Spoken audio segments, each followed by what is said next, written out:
Change Your Life in 7 Days by Paul McKenna. Day 2.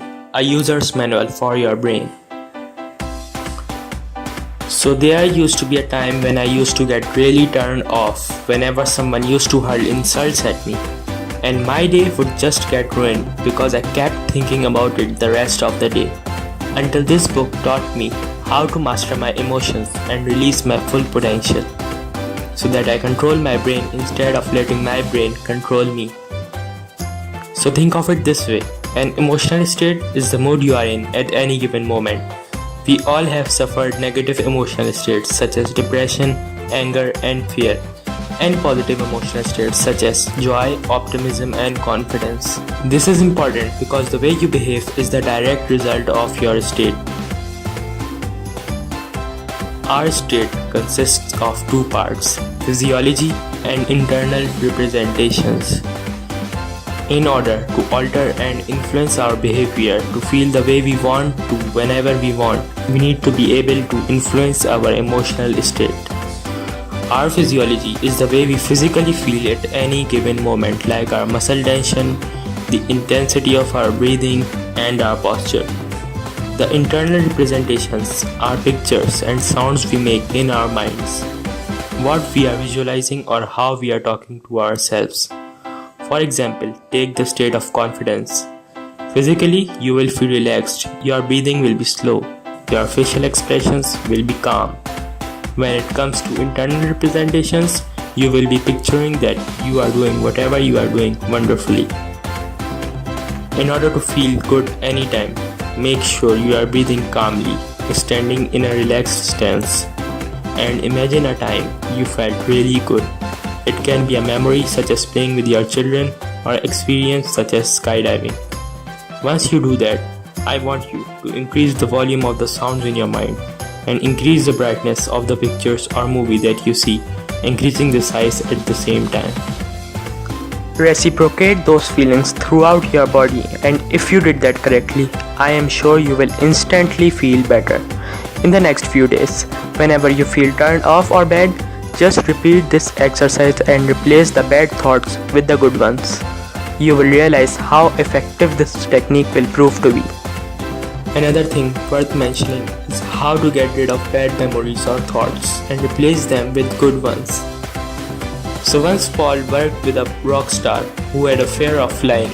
As soon as he would think of flying, he would picture himself getting locked in the plane, the cabin filling with smoke and the plane crashing to the ground in a ball of flames, and his little daughter sitting in the room and asking, "Where's Daddy?"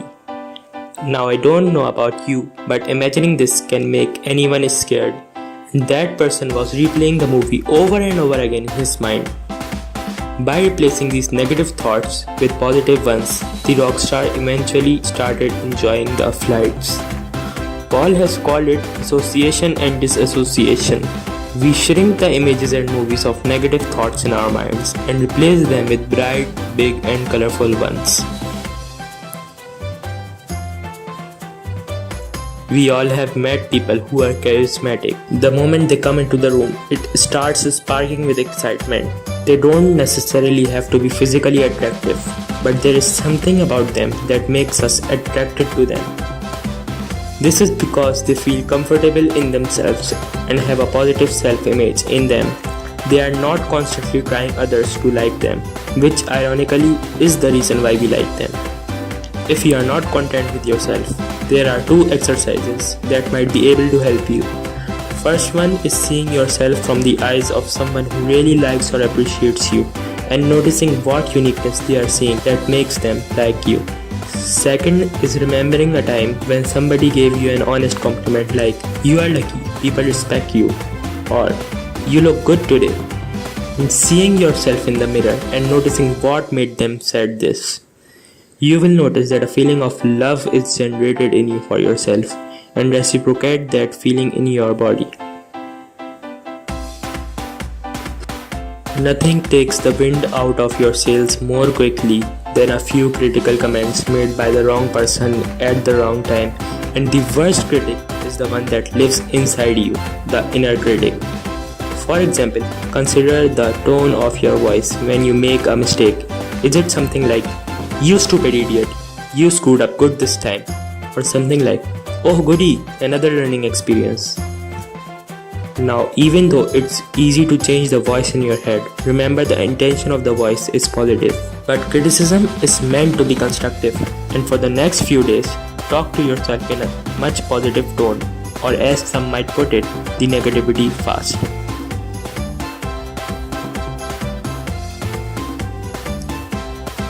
So I remember a few years back when we were in school, my friend lost his mother. The next day, we were surprised to see him in school. And guess what? He even participated in an after-school football tournament. And he looked completely normal. Now I know enough to understand how much he loved her.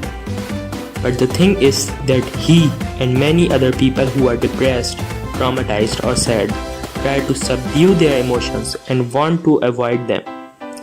Our emotions are like messengers knocking on our doors to deliver messages. If the message is urgent, the messenger will knock loudly and will keep on knocking until we open the door. To develop our emotional intelligence, we must work with them, not work against them.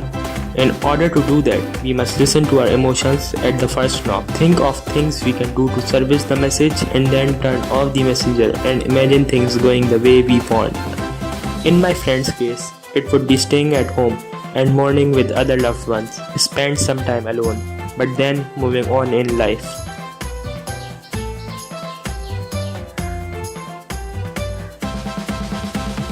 Through repeating and continuously practicing the exercises discussed today, you will reprogram yourself with success. You will start to look at life with much more optimism, seeing opportunities to succeed and achieve in situations where you only saw fear, failure, and more of the same. In the next video, we will proceed to one of my favorite parts of the book, which will enable us to turn any opportunity and leave us empowered through the power of a positive perspective. Best of luck. Don't forget to subscribe.